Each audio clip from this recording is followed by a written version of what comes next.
All right, folks, we're going to go ahead and get started here. Welcome, everyone.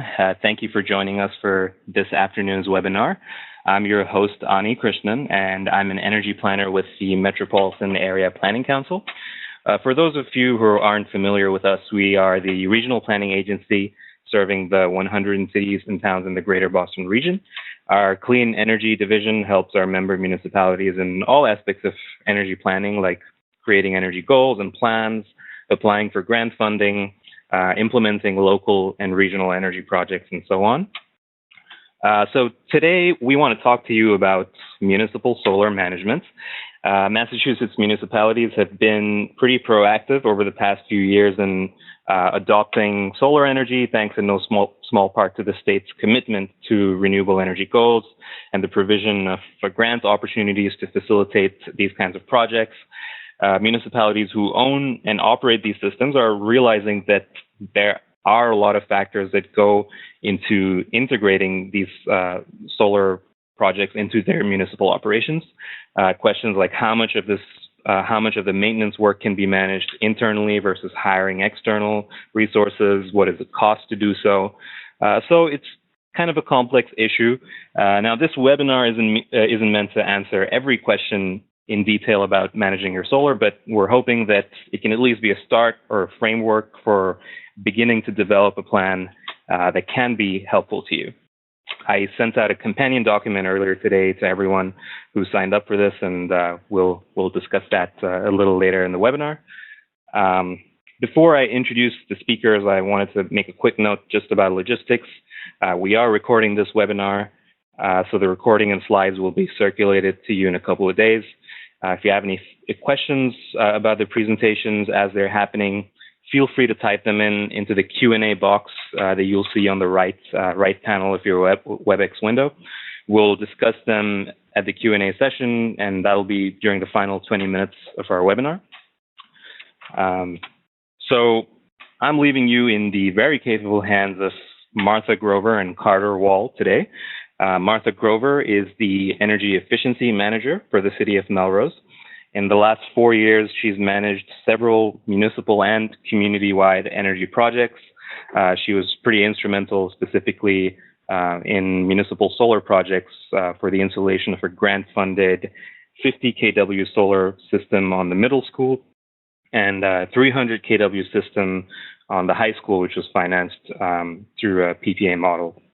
Carter Wall is the Managing Director of Franklin Beach Energy, which provides asset management and consulting services to commercial solar and CHP owners. She led the performance solar division at Broadway Electrical, who is a developer of solar for many municipalities. And prior to that, she was appointed to help implement the state's clean energy policy initiatives as head of the Massachusetts Renewable Energy Trust. That's now the Mass Clean Energy Center. She's also a member of the New England Clean Energy Council and serves as a board member of New England Women in Energy and Environment. So with that, I am going to hand things off to Martha. I'm just going to go ahead and unmute her here. Okay. So the idea or genesis behind this webinar came through a conversation that Carter Wall and I had a few months ago, where I was expressing my frustration because I was in the middle of trying to get a system up and running that the city owned and not finding any help inside City Hall or in our Public Works Department, and didn't really know where to go. When I joined City of Melrose about 4.5 years ago, I inherited a 36 kW system that the city had built through a Mass Technology Collaborative grant on our new green middle school back in 2008. And one of my first tasks was to use an EECBG grant to add on to that system. So we added on another 18 kW. So it was built in 2 phases. And it had a DAS software that was part of the original purchase, and it expired. The Fat Spaniel DAS software license expired after about 5 years. And the notice for that went to the school business manager, who didn't know what to do with it. And so he didn't do anything with it, and so he ignored it. So the software license expired, and we were no longer getting reporting. And I didn't happen to notice until I was putting together my report for Green Communities and noticed that there was no production data. And then shortly thereafter, all 3 inverters broke down because they think maybe it was a lightning strike. I'm not sure. And so I was struggling with trying to get the inverters all working again, trying to get the attention of somebody at Public Works to help me out. They let the electrician go, or we had a new facility manager who just didn't think it was a priority, which I understood because it's just a small 50 kW system on a school that, it represented 2 to 3% of the school's energy production. He had a lot of other burning issues to deal with. No one had budgeted for the renewal of the software license or the renewal of the warranties for the inverters, or even a DAS replacement, because around the same time, Fat Spaniel was taken over by a new DAS provider, and tried calling the installers of the systems, and through, as a virtue of the low bid installers procured under Chapter 149, no surprise that none of them returned my calls, and they were of no help. So then it's just been this ongoing issue of who owns our systems, internally, who owns the maintenance, who owns the ongoing monitoring of it. Where there's been an ongoing opportunity for us to sell the RECs from the system, but I can't do that unless I'm counting the production from the system. And it's just been one thing after another of trying to figure out how are we going to pay for this going forward. Of course, it was not considered, and there's no one's budgeted for it. So I unloaded all of this on Carter, and who said, you know what, I bet if you're having these issues, there are probably other municipalities who have these grant-funded systems, small systems, that they are own and responsible for maintaining. And let's see if we can't put together a webinar that answers some of these questions, or at least, helps to organize what the questions are for people going forward. So we identified the key issues as being maintenance over time, the data acquisition systems, the sale of the renewable energy credits, and who's going to fund and pay for all of this within your city over time.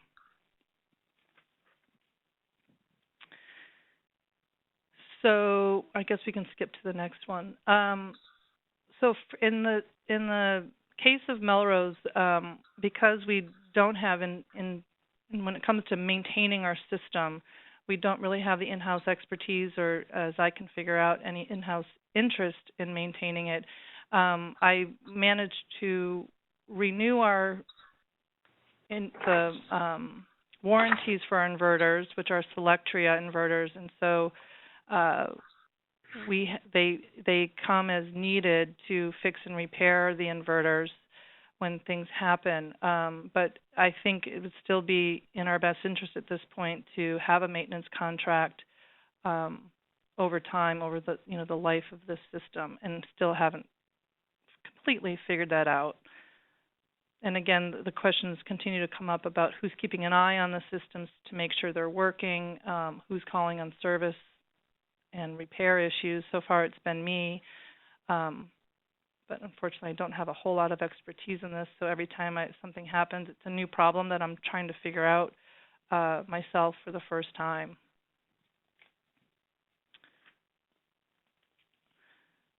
So next slide. So I think, Carter, you were going to talk about the data acquisition systems and communications. Thanks, Martha. Hi, everybody.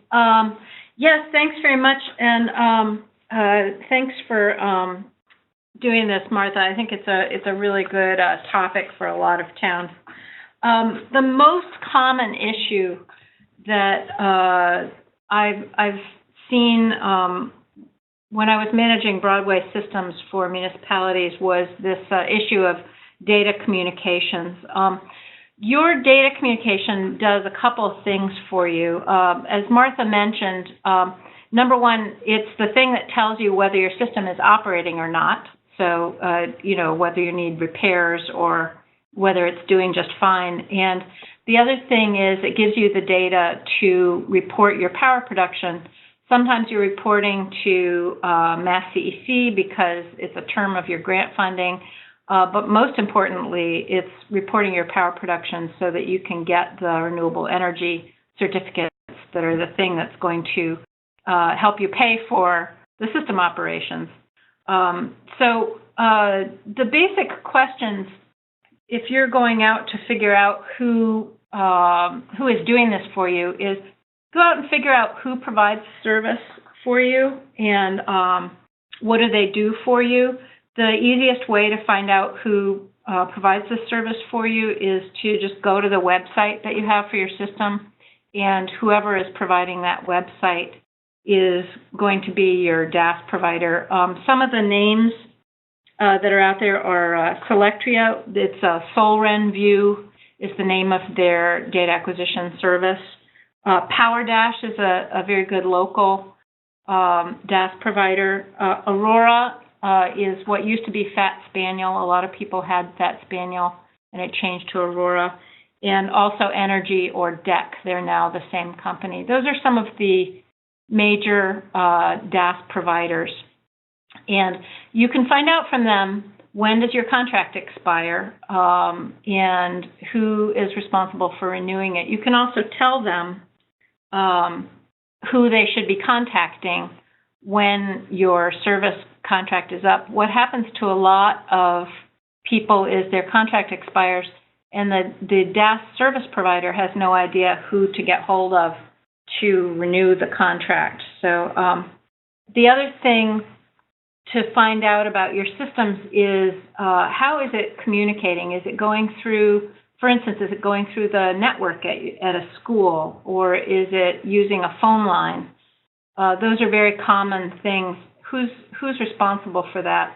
You find a lot of systems where your network administrator for the town doesn't know that there's a solar system that's using his network to communicate, and so they might, change their firewalls, and all of a sudden your system isn't communicating. So one of the things that's on this little checklist that you got sent is to go out there and find out how the system is communicating, so that if something happens, you know what to do. So I'm going to go on to the next thing that was on the list, which is the solar revenues. So the process of getting renewable energy certificates is a little bit complicated, and most towns use a vendor to manage it. Someplace like Energy New England, I know a lot of towns go through Energy New England. If you need a little background on all of the steps that are associated with creating and selling RECs, I'm not going to go into it today, but there's a little quick guide on my website, which is franklinbeachenergy.com, that covers things like, what is an aggregator, what is NEPool, things like that, all the different parts of creating RECs. But for purposes of this webinar, I'm going to just focus on finding out the basics about your systems. So if you look at the little solar planning checklist that you got sent, the basics are go out and find out, are you producing RECs for your system? A lot of grant-funded systems never bothered to register their systems so that they could produce RECs. And that's a great source of revenue for you. It generally is going to produce more revenue than the cost of operating the system, so it's a nice source of revenue for you. And there are many services that will help you register your RECs and sell them. You don't need to do it yourself, but the main first step is to go out and find out, are you actually producing them for your systems? Who is responsible for managing that? Who's responsible for selling the RECs for the town? And one that Martha added, which I think is a great one, is where do the revenues go? Who's getting the revenues from this? Martha, is there anything else that you wanted to add to this? Well, in our situation, because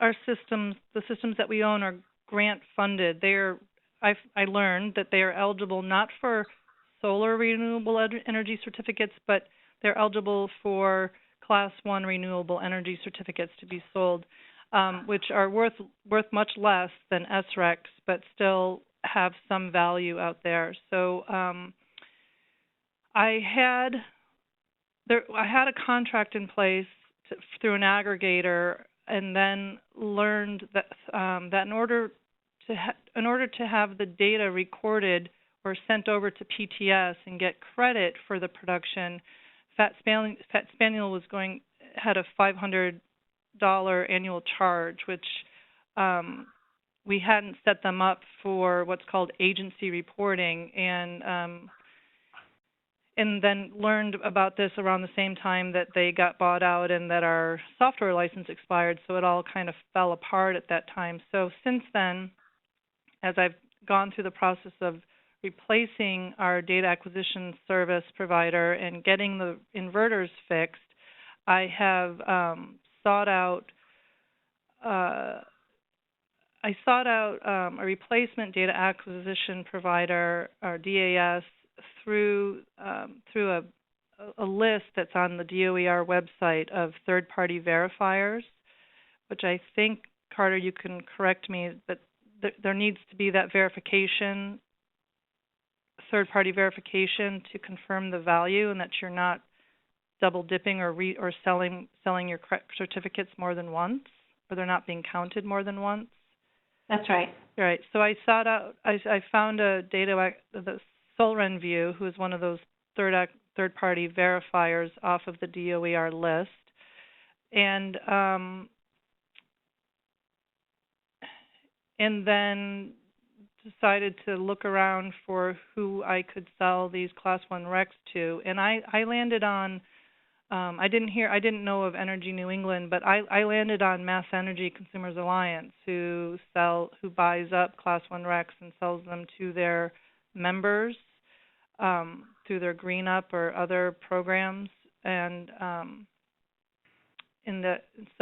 we've just recently signed that contract. So as soon as we get everything fixed and the new system set up, we'll be able to move forward. And I think the 50 kW will generate, the projection is maybe $1,500 a year, which I think should just go to fund this ongoing maintenance and other costs related to our system.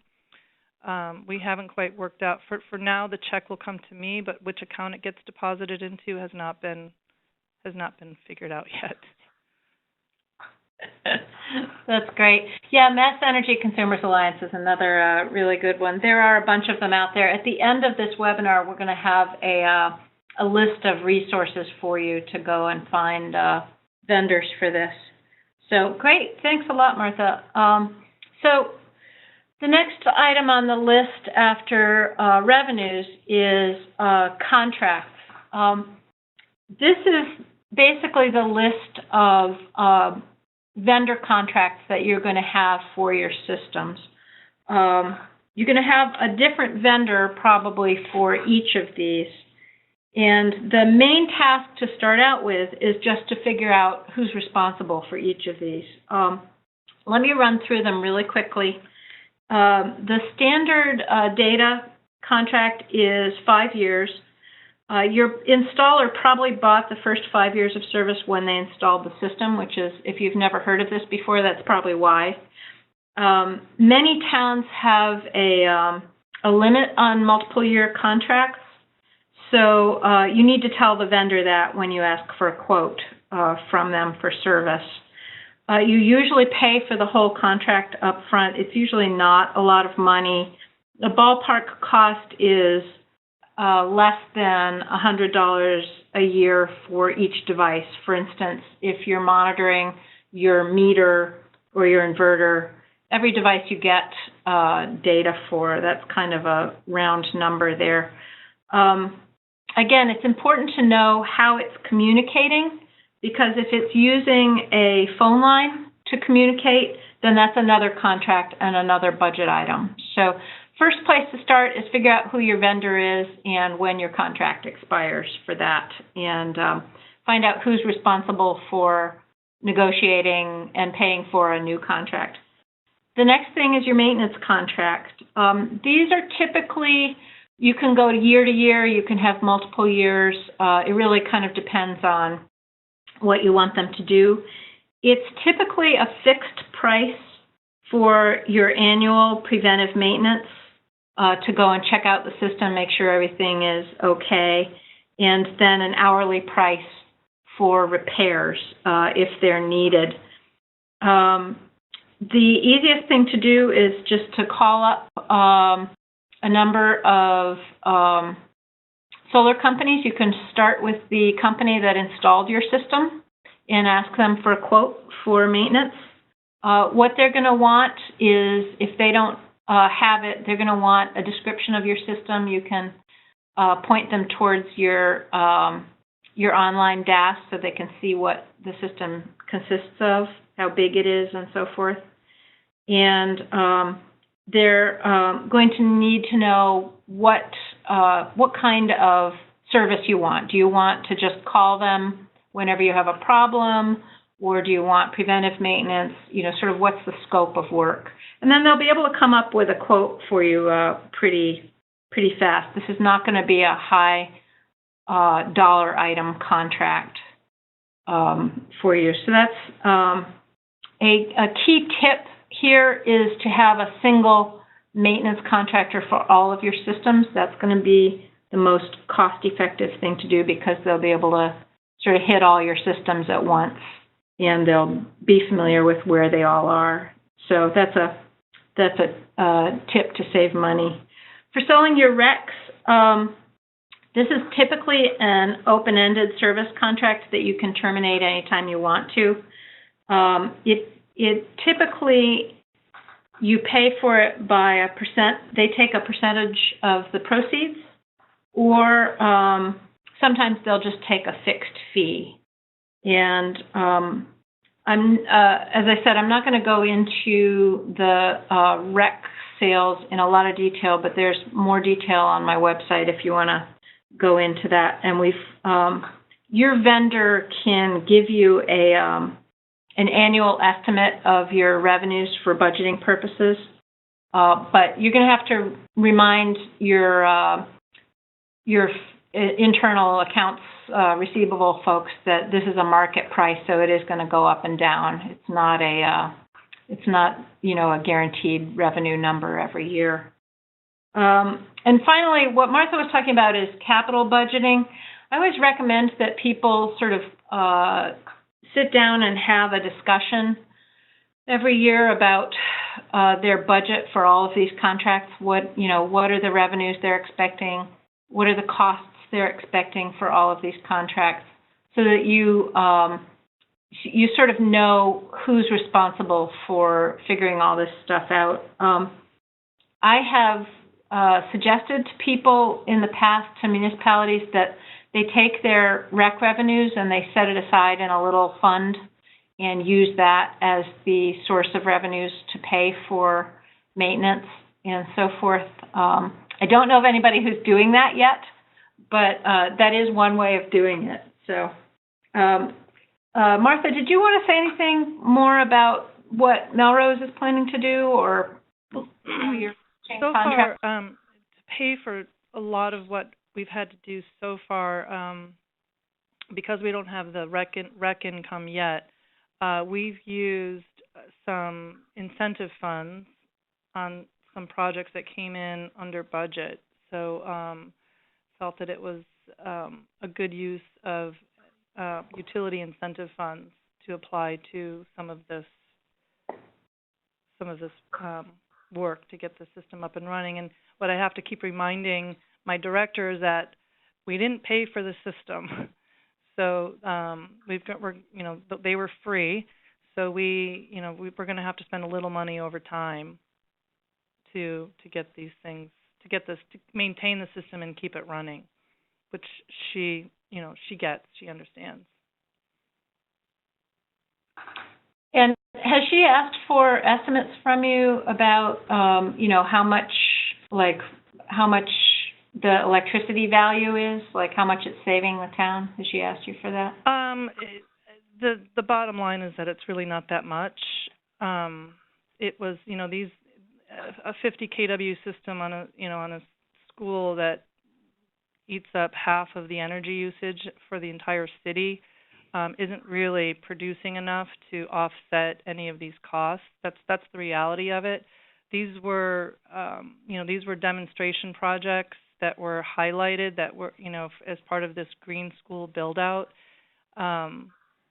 So I think, it was the fever that everybody had a few years ago using some of, all this grant money that was out there to build the solar, but without really thinking going forward what it was going to cost to maintain them. It is pretty clear that these inverters are old and getting older every day, so I am collecting quotes on inverter replacements so I can plunk that into somebody's budget. I still don't know where it's going to fall. Either at Public Works or in the planning department to replace these, probably sooner rather than later, because they are getting towards the end of their life, even though they're now only 8 years old. Yeah, just if somebody asks you about the sort of value to the town of having these systems operational, sort of like why should I bother to fix this? Mm-hmm. I'm going to give you a really rough rule of thumb, and this is very rough. But basically, if you have a 50 kW system, that's going to produce roughly about 50,000 kilowatt hours a year, and that's roughly about $10,000 worth of power. So that's decreasing your electricity bill. Every 50 kW that you've got operational decreases your electricity bill by about $10,000. And additionally, as you said, the REC value for that will be probably, in the sort of $1,500, $2,000 range for the town. So that's, if anybody asks you sort of what's the value to the town, why should I bother to fix this thing? That's some rough numbers for you. So I'm going to go. And that's when the inverters are all working. Yes, that's the why should I bother to fix this right kind of argument. So I'm going to go on to. Do you have anything else you want to say about contracting, No. Martha? I'm going to go on to finding vendors, which is probably the question that I get the most.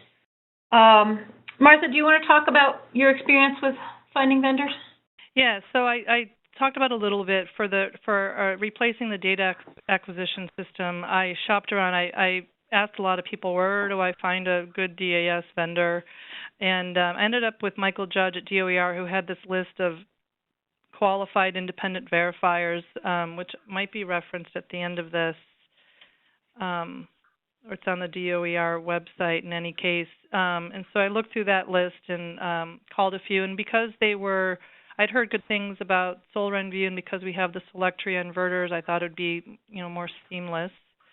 So decided to pursue that. When it came to maintenance, and because one of the things I learned is that when you get a quote for software replacement for the DAS, you have to have someone who can install it. The DAS providers don't always install it, and I went through a lot of dead ends with a number of companies. I ended up calling the CEC, a contact there, who referred me to Seabane, and I've since learned that there are member organizations of the New England Clean Energy Council that might be interested in doing that kind of work, as well as the IBEW, the union, electrical union. There might be providers within those two groups who could do it. I went to Seabane. I looked at the list, and I recognized some of this. I know that a big installer is not going to have any interest in our 50 kW system, but so I targeted some smaller installers who I recognized from Melrose has now about 175 residential systems, so I recognized a name from our permit database, and they were local, nearby.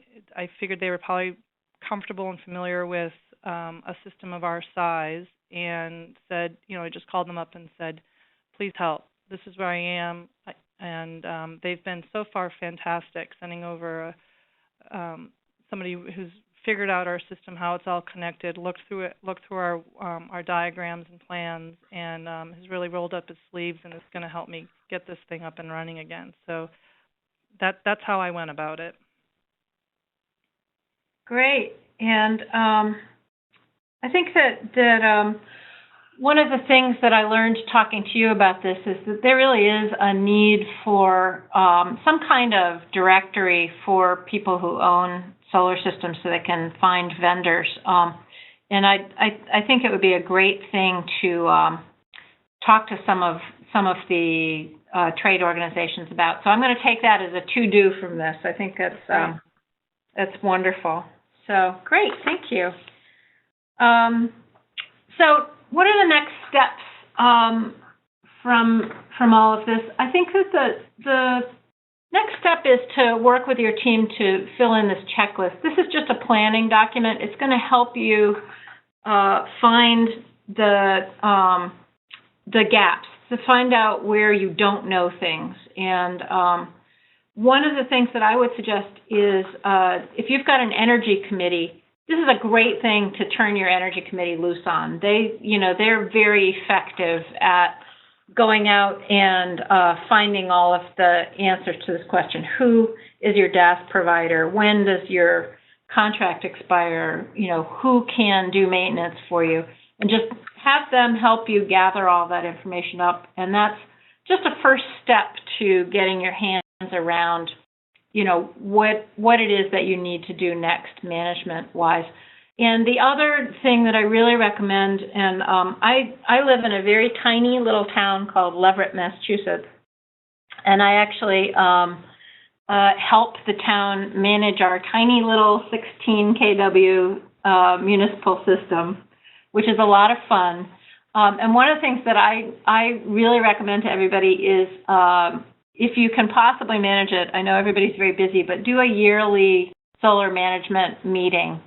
Use the checklist as a way of, figuring out what you need to do. And that way you're sort of proactively getting your hands around what the next steps are. Nobody likes having to, hustle around once the system breaks down and figure out what to do. So that's just a recommendation based on managing our little tiny 16 kW system here in Leverett. So, Ani, I'm gonna why don't you take control back and you can sort of bring us in here. Sure thing. Thanks, Martha and Carter. That was super informational. Just a quick reminder for folks, if you have any questions, keep them coming through our Q&A box on the right-hand side of your WebEx view there. It should be a button on the top right if you can't see the panel.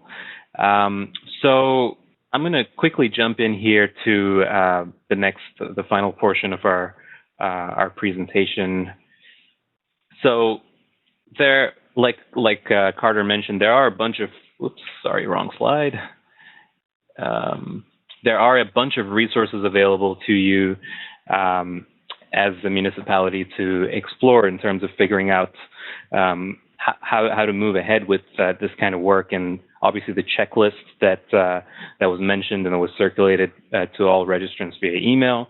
It's a really good sort of guide, and like Carter mentioned, it's something that you can give to your energy committee or your planning department or anyone who really has the capacity in your town to do this work, and it really lays everything out and helps you ask the right questions for your solar systems. MAPC, our energy team here, is a great resource for you, and we're happy to answer any questions you may have regarding this process and point you and connect you to the right resources. We have used owner's agents in the past as well on a lot of our solar projects that we've done for member municipalities, and they can sometimes be a great resource to help you figure out, again, the kinds of questions to ask, the kinds of contract terms you may want to negotiate, and again, just a great resource to have. DOER is, again, a fantastic resource as well that you could turn to. The Green Community staff have a lot of knowledge on especially the projects that were grant funded earlier on. They have put together those lists of aggregators and independent verifiers that Martha mentioned and used. So we have links to both of those in these slides, and of course we'll be circulating these slides for you to see as well. So there's really a lot to dig into, I guess is the right way of saying this. And the great thing is that there are so many of these resources that you can call upon to help you along the way. I'm going to go back into our slides here, just to the final slide here, and we're going to jump right into Q&A. We have one question. I'm going to pull that up from Shelley Dean, who asks, will a DAS contract cover all inverters or only the production meter? Is anything else covered? And is there a recommendation to either option? So, Carter, why don't we start with you, and Martha, if you have anything to add on to that, we could move on to you as well. Sure. Thanks, Ani. Can you hear me? Yep. Okay, great. The DAS contract will cover whatever you tell them to cover. So generally, when your system got installed, your installer was the one who installed the DAS and signed the contract for the first 5 years. And what they usually do is they usually covered all your inverters and your production meter. You don't need to do that. The reason why it's nice to have both inverters and the production meter is that you can compare them to each other, and it's an easy way to see if you've got some kind of problem with one of them. If all your inverters are showing production except one of them, then you know you've got a problem with that one. Otherwise, you have to guess at it. So that's why it's nice to have them. For rec production purposes, you only need to monitor your production meter because that's what's going to get reported to NEPOOL. So that's the choice that you have to make. Got it. And Martha, is there anything you wanted to add to that as well? For our DAS purchase, it covered the software, in the communication little box, and 5 years of reporting to PTS, which then goes out to NEPOOL, and then 5 years of service is what we purchased. I then learned when our installer came to install it last week that the revenue grade meters, that there are 2 of them connected to 3 inverters that were installed back in 2007 and 8, don't have the capability of communicating between the boxes. So I now have to upgrade and replace the revenue grade meters in order to get the reporting and the communication between all of the players here. Got it. That's good insight there.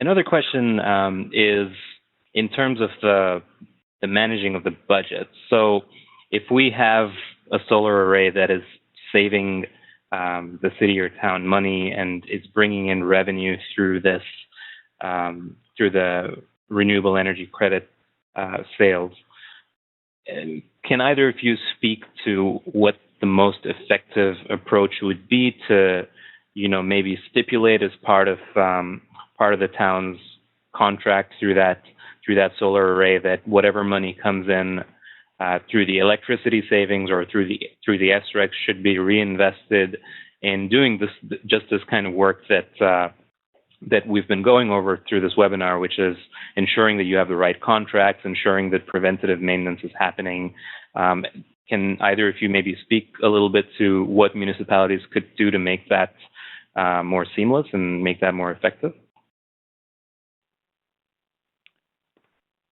This is Martha. I think what it's going to require is just my putting all of this information together and making the case for, once I have a handle on what all of the different components are, what it has cost us to date, what the benefit has been to date, and then sit down, as Carter suggests, with a solar management meeting. I've just got to figure out who that is, probably our Public Works Director, and make a plan going forward, along with figuring out what future costs are going to be, including the inverter replacements,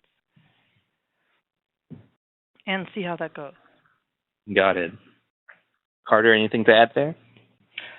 No, I think that's it's a really good question, and it's something for the town to tackle, unfortunately.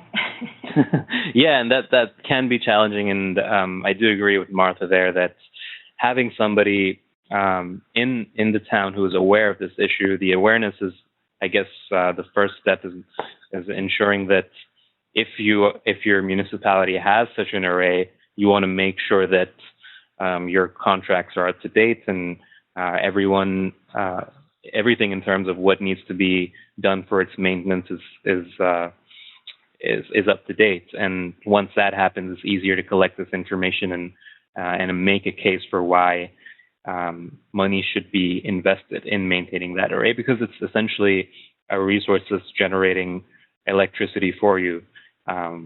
Not for free, technically, but it is certainly much more cost effective than the conventional option of just buying power from your utility. So that's right. Good response there, Martha. It doesn't look like we have too many more questions, so we'll maybe give it a couple more minutes. Martha and Carter, if you have any parting words before we wrap up this webinar, I'll let you have the sure. Have the stage. I have one question for folks. A lot of PPAs started getting signed. It's almost 10 years ago now, and a lot of them have buyout provisions in them that allow the town, after a certain amount of time, to terminate the PPA and instead just buy the system and operate it themselves. And I was wondering if any towns out there are facing that. I know there are a couple of towns that were early PPA adopters that it's coming down the pike that they have to make that choice pretty soon. And, if you are one of those towns, how are you thinking about it? How are you going to make the decision whether to buy it or not? And I'm just interested in if people are interested in doing a webinar on how do you make that decision. I just did my first PPA buyout the other day, and it's a very interesting process, and I think it's going to be coming up more and more. So I'd be interested in seeing what people think of that. That's a great point, Carter. I think, a lot of communities sign up for PPAs because it's a convenient option, and rightly so, but there will come a point where they have to make a decision on whether to end the lease or, is there financial benefit in purchasing the system from the developer. So, and I'll let, as a note for attendees, if you do have an interest in hearing more about that, feel free to email either me or Carter, and maybe we can set something up. We do have one more question that's come in via chat from Robert Myers, who asks, what is Mass ACA and how do they get their data? This is the system of assurance for net metering. That's a really good question. So that net metering system of assurance is only an upfront thing that gets done before your system gets built. So it's a one-time thing that happens before your system gets constructed. And basically what it is to assure you that when your system gets built, that it is going to be able to fit under the net metering cap. because there's a cap, there's a limited number of systems, and you don't want to build your system and then find out that you can't net meter it because we ran out of cap. So they came up with the system of assurance, and basically what you have to do is your installer usually does this for you, whoever it is who's building your system.